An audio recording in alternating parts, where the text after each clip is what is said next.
tidak adanya riwayat yang sahih menyebutkan ada doa ya khusus setelah sholat fardu. Makanya para ulama yang faham dengan sunnah tidak pernah ada yang mengamalkan secara khusus ya doa dihubungkan dengan sholat 5 waktu. Beda kalau sholat sunnah dan tidak secara khusus ya, tidak secara khusus. Tapi kalau secara khusus dipaketkan sama dengan zikir habis sholat, maka itu ulama mengatakan tidak boleh karena tidak ada dalilnya. Nggak pernah disebutkan Nabi SAW itu berdoa. Bahkan dalam banyak hadis Bukhari disebutkan Nabi SAW seringkali selesai berzikir langsung berdiri. Memang begitu sunnahnya, langsung berdiri. Lalu beliau menunggu di pintu gerbang masjid untuk menunggu kalau ada sahabat yang punya keluhan atau punya hajat dengan beliau atau ingin konsultasi dengan beliau. Makanya dianjurkan untuk tidak membaca doa secara khusus habis sholat 5 waktu. Tapi habis sholat sunnah boleh saja. Hajat kapan perlu lagi jalan butuh hajat sesuatu dengan Allah langsung sampaikan. Nabi Muhammad pernah berkata kepada Sayyidina Mu'ad, "Ya Mu'ad, ini uhibbuk, wahai Mu'ad, aku mencintaimu."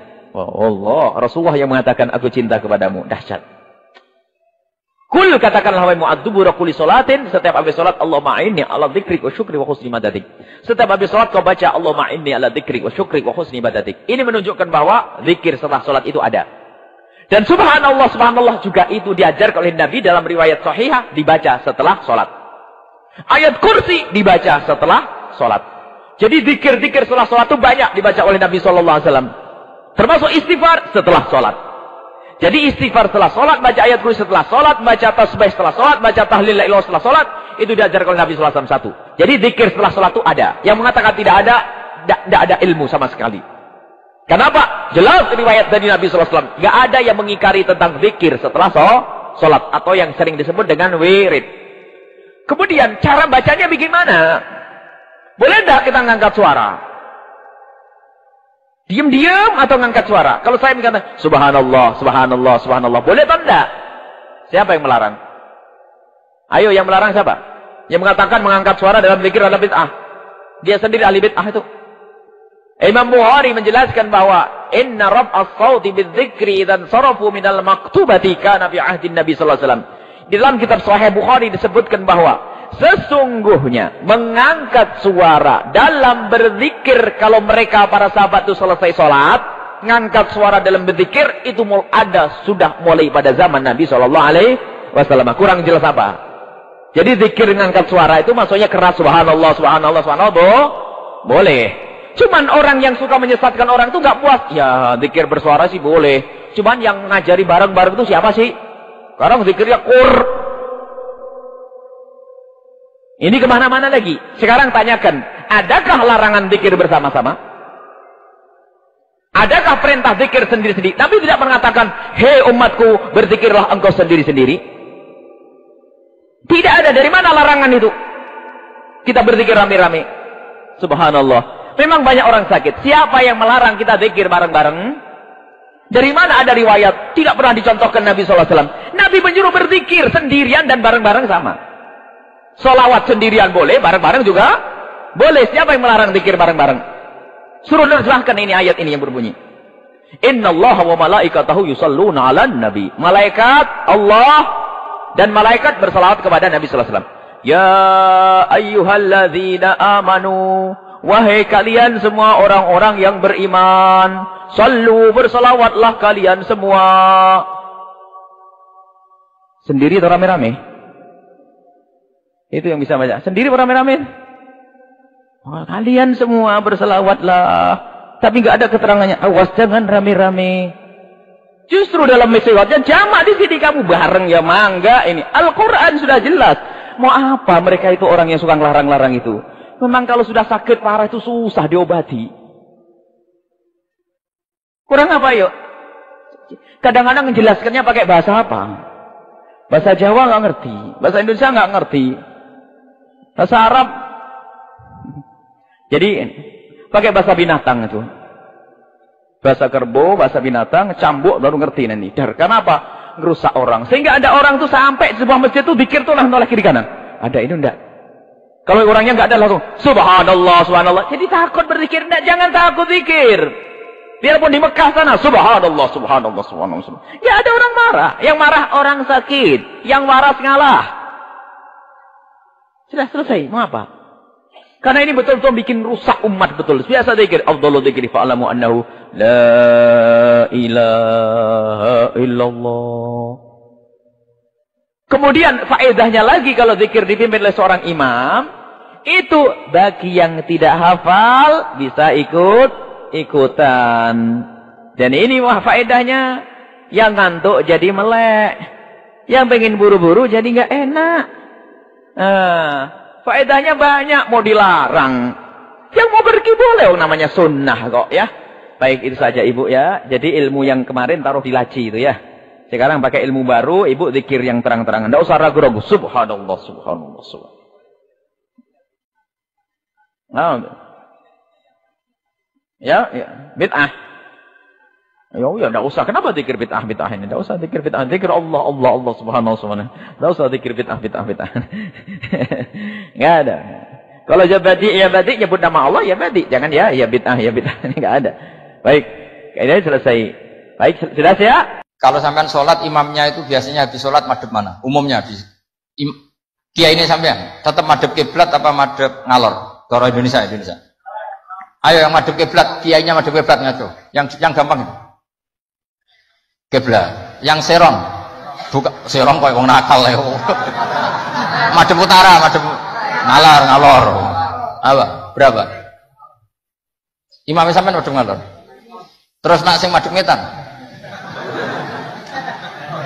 Enggak ada kan? Mau nampak jawab, yang madhep ngetan kubu sebelah ngono aneh. Ya enggak usah gitu. Itu filosofinya begini. Nah ini penting ya, penting saya jelaskan. Di tek-tek hadis sahih, saya ulang lagi, di tek-tek hadis sahih itu Rasulullah setelah salam itu redaksinya aqbala alaina biwajhi, maka Nabi menghadap ke kita dengan wajahnya. Berarti kira-kira kalau di Indonesia menghadap mana? Timur. Tapi itu tidak konsisten. Konsisten itu ahyanan, tidak konsisten itu ahyanan.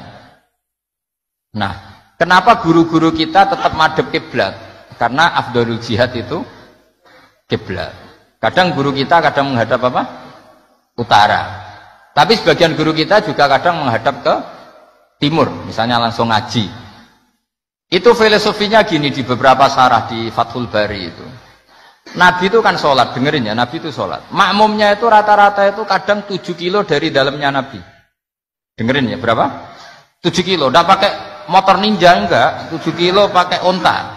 Kalau sampean bilang 7 kilo pakai motor kan cepet. Resikonya apa? Ini dengerin, awas kalau salah. Berarti kalau salah sanad. Maksudnya sampean yang salah, bukan saya.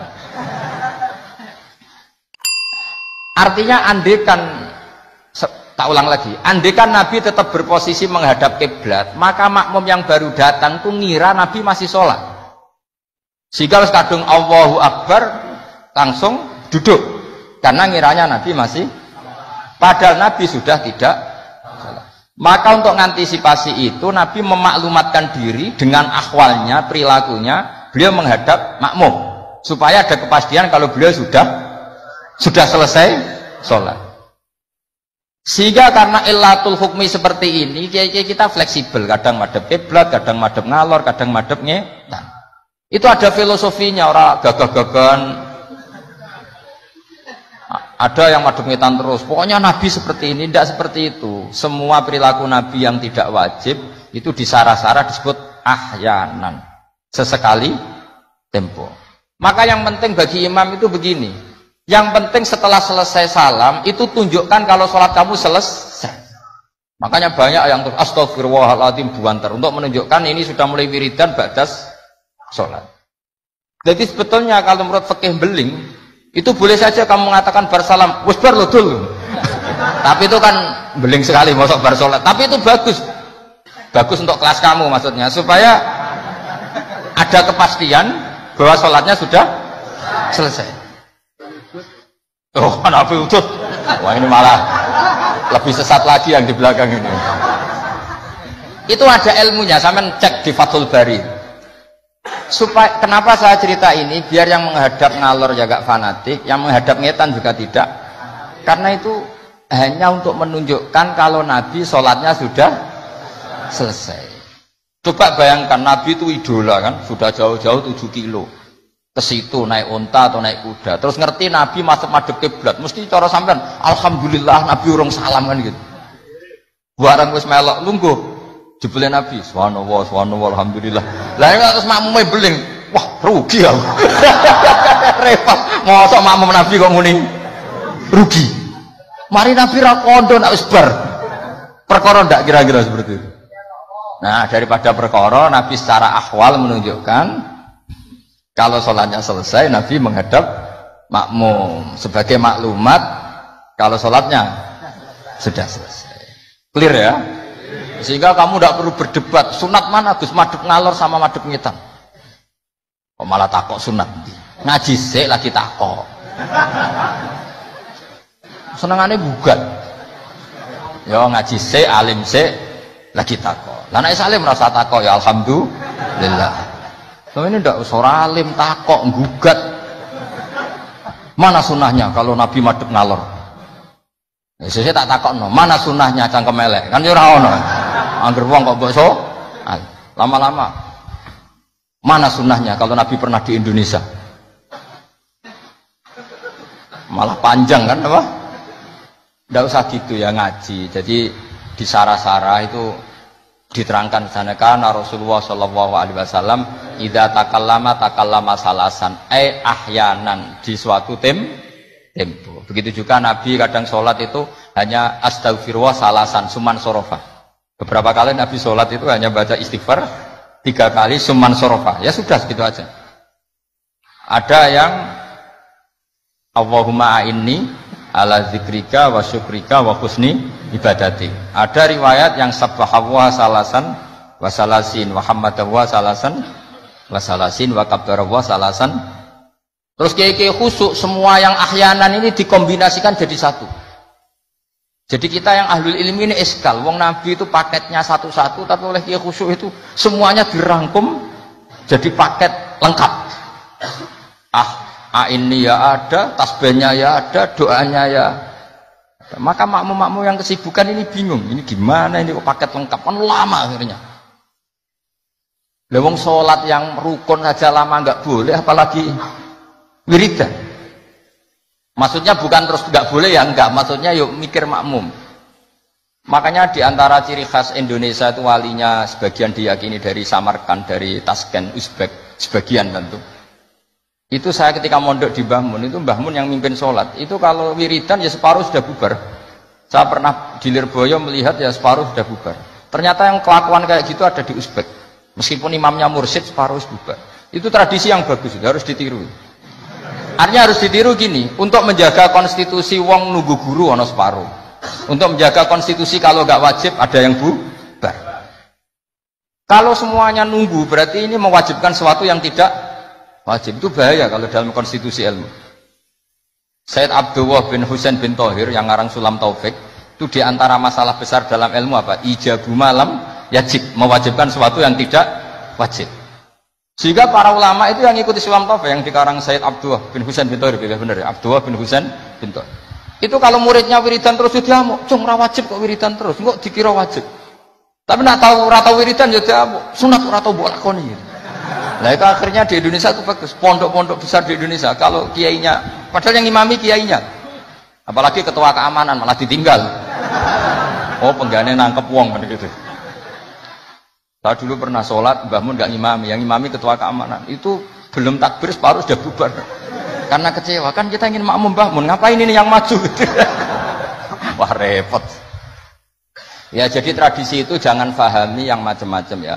Bubar separuh, anggap saja menjaga konstitusi ilmu bahwa tidak boleh yang nggak wajib berstatus wajib. Tapi yang tetap wiridan ya monggo, mungkin tidak punya kesibukan. Sehingga Quran itu fleksibel. Orang baik itu siapa? Orang baik adalah yadhkuruna wa qiyamau wa qu'udaw wa ala junubihim. Jadi wiridan tidak harus lungguh, sambil berdiri ya boleh, sambil jalan ya boleh.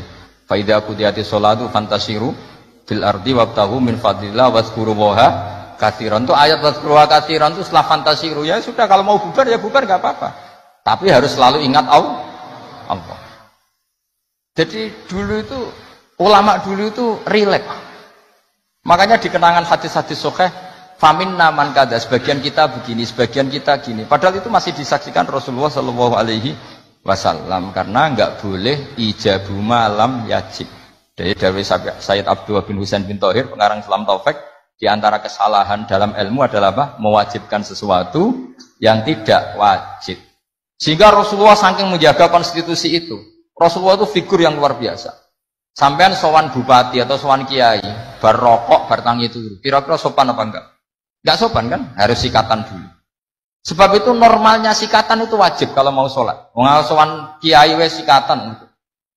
Tapi Nabi kalau mewajibkan sikatan, maka melanggar konstitusi ilmu. Karena mewajibkan sesuatu yang tidak. Padahal Nabi berhak, karena beliau Nabi, musyarrek. Tapi Nabi ngedikannya kelihatan ngeper. Tapi ngeper ini menunjukkan Nabi betapa mutabakhir fil ilm. Laula an asyukko ala ummati la amartuhum bisiwak inda kulli sholat. Umpomo gak masakoh ning umatku, siwak tak wajib no. Karena secara etika harusnya wajib. Tapi secara konstitusi nyatanya tidak wajib.